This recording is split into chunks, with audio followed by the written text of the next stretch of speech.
For everybody listening in, Makenzie, do you mind quickly introducing yourself, sharing your name, the sport that you played, and the university that you attended? Absolutely. So, yes, my name is Makenzie Ellis. I'm a mental performance consultant and I played basketball. I had a long journey. So, I started my career at University of Colorado in Boulder and played there 2 years, transferred to Southern Methodist University in Dallas, Texas, and got my undergrad there, and then finished my career at Colorado State University for my last year. Reflecting on your journey, right? Especially being at three different schools, also all Division I schools, right? How did that Yes. journey shape you both athletically as well as academically? Yes, goodness. It shaped me so much. I look back at the little kid that I was. I was very shy, someone who was very timid. I was not really sure of myself, but I grew up always very smart, really on top of academics. I'm very thankful for my parents for instilling that in me. But as for my student athlete career, oh my goodness, gained so much confidence in myself, being able to learn how to talk to boosters and make friends and network, and do so much more than just also work really hard at being a good basketball player.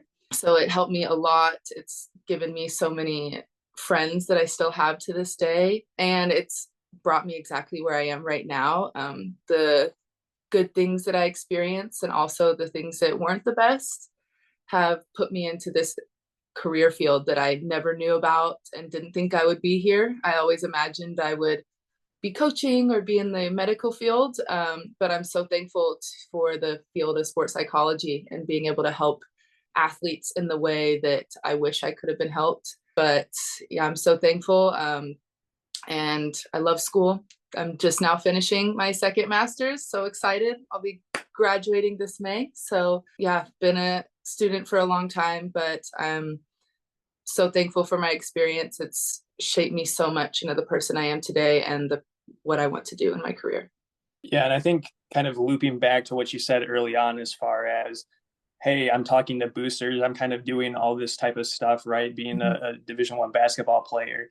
There's a lot of those skills that might not necessarily like we think about then, but now when we're kind of in that real world job scenario, we're like, hey, this kind of set me up for success, right? Like if I Yes. didn't play women's basketball, I probably wouldn't have been talking to these boosters, kind of having that personal standpoint to, be outgoing and talk with them about whatever it was. And same with this, the work ethic in general. Being a student athlete is a hard balance between, just time management between school, studying, trying to have a personal life, but also athletically as well.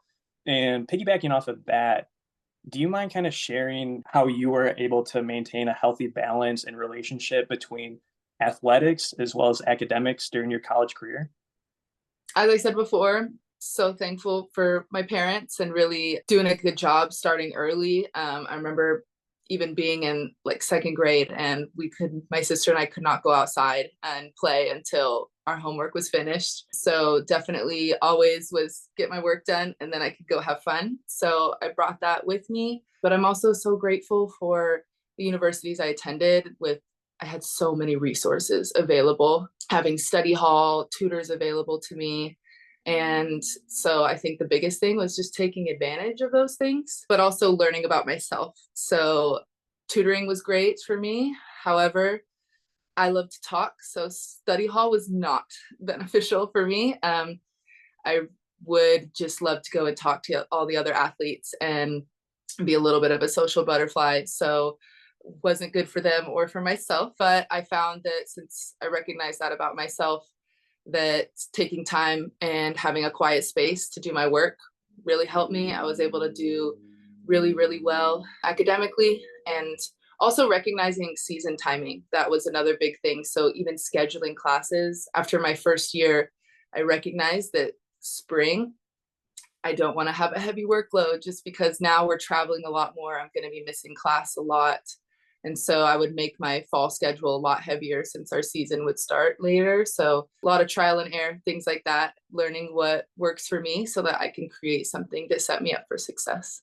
And highlighting kind of mental health within athletics. I know probably over the past how many ever years it's been highlighted more, especially within, professional sports, whether it's athletes coming out and talking more about their journey. But even now, especially at the collegiate scene as well, I mean, for us, can you kind of describe mental health within, your student athlete journey and kind of what role it played in your athletic career? Absolutely. This is something I'm very, very passionate about. It's brought me exactly to what I'm doing right now. I know in sports, like you said, it is very new, something that's being talked about. It hasn't been taken seriously, which I think sometimes seems silly when you're like, oh, we do all the physical stuff. Why don't we take care of our minds as well? But for my personal experience, it's definitely something that I neglected. I did not have the tools or skills. I did not know how to cope through things. I didn't have a lot of those type of coping strategies. And it made a big part of my career really, really hard for me. And it bled into the basketball court as well, just from going through personal things, but also things on the court and on with my team. So I wish that I had taken advantage of things that were available, having sports psychologists and having mental health counselors on campus. But, I grew up, and I'm sure as a lot of athletes do, you're told to be mentally tough. And sometimes that those things are looked at as if you go to seek that help, then something's wrong with you, or you're mentally weak. And that's something that I did have that false belief for a long time. And so I carried a lot of things myself, and I'm very proud of myself. And I wouldn't change anything that I did, but it's a big reason why I want to work in universities and be a mental performance coach working with a bunch of teams in the athletic department, because I found it can help bridge that gap and make it not as scary seeing somebody that's a part of the mental health professional field. And so, yeah, I would like to see a lot more education as well. In my 5 years time, only received, yeah, it was only one time, for maybe 30 minutes, that I was told what mental health in sport looks like, what are common mental illnesses, what are the signs and symptoms. And that completely opened my eyes my senior year. And I was shocked to see not only the things I struggled with, but also teammates. And I wish I would have known, so that, because as teammates, right, you see everything. You're with each other 24/7. So you can see all of those little signs and symptoms that come up that other people might miss. And I think that having things like that, being able to recognize those and go to a coach or go to someone that you trust to be able to get yourself and teammates help would be wonderful. So yeah, it's a little bit about my experience with that. Yeah, for sure. And it's, when I talk to a lot of these people, I always go back to the point. I'm like, hey, it's fascinating to myself how, at any college level, regardless of if you're at the tiniest school with the lowest budget and you're at the high, the top tier school with the biggest budget, there's always going to be two different things at bare minimum. It's always going to be weight training coaches in a weight room, and there's always going to be athletic trainers in a training room. But and that's great, right? So that they can make you be faster, stronger, all that stuff, and they're there to prevent injury and be there for recovery process. But there's nobody on the mental health side of stuff at the majority of these schools, especially like you had mentioned, the education piece. Education is a huge part of it, and just being able to realize not even maybe what yourself is experiencing, but maybe it's a teammate that's going through something, and maybe you can be that helping hand to help bridge that gap. Someone that they might need in their corner, especially if they don't have a lot of support, maybe from friends, family, all that good stuff. So I really appreciate you kind of tapping in there and just kind of explaining that a little bit more to just the both of us in general. But quickly kind of flipping the script and talking about challenges during college, specifically in athletics as well. I know for myself, I went through, different challenges, right? Whether it was injury, whether it was moving 12 hours away from my family and being in a whole new state, whole new environment, whole new college, all that stuff. But for you, were there any specific challenges that really stuck out? And what did you ultimately do to overcome those? Yes. As you said, also went through many different things. Goodness, yeah, coaches leaving and getting a new coach and transferring is a lot, I think. And then, of course, like mental health experiences, difficulty with teammates. There's so many things I think that shaped my experience. I think the biggest thing that I can think of that was very pivotal that I would say that I was proud of is after my sophomore year. So I got a new coach that I loved so much. And she's still there at University of Colorado, J.R. Payne, and she's doing phenomenal things.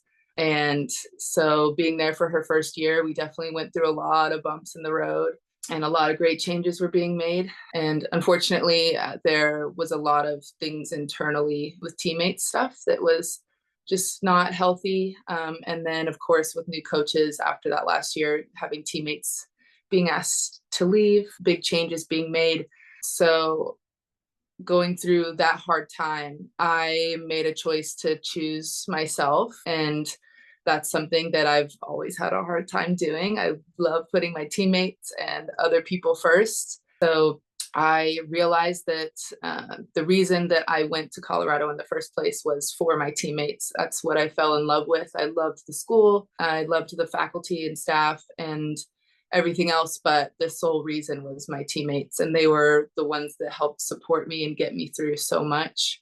But once I realized that a lot of that was going to change, I decided to make some changes as well. And I'm very glad that I did that. I don't regret making that choice. It led to me being able to play with my younger sister, which was awesome, and getting to go to school with her, which was a childhood dream of ours. So that was really great. And the story gets more and more complicated as I left from there. But I think that's one example that I look back and I was very proud of myself, especially being such a young person still and trying to navigate my life. So yeah, I'll start with that one. For you, especially going through those situations at, any of the schools, what was the support system like, right? Because I know for myself, when I was at, my second school and going through, some stuff, right, and kind of dealing with, the new coaches, the new environment, new teammates, all of that. I was able to, talk to my parents about, everything that was going on because I had a good relationship with them. And ultimately, I know that a lot of my teammates necessarily weren't always in that same boat, right, where they had, parents to kind of talk to about that stuff, whether it was, they didn't feel comfortable about it, or, they might just not have had that relationship with them ultimately. But for you, what was that support system like during college, and how were they able to help you out during that time? I think the biggest support system for me was my teammates. Those were the people that I turned to the most, especially at my first school, University of Colorado. That's where I have most of my best friends are from there. I think that's the team that I felt so close to and had such a great experience.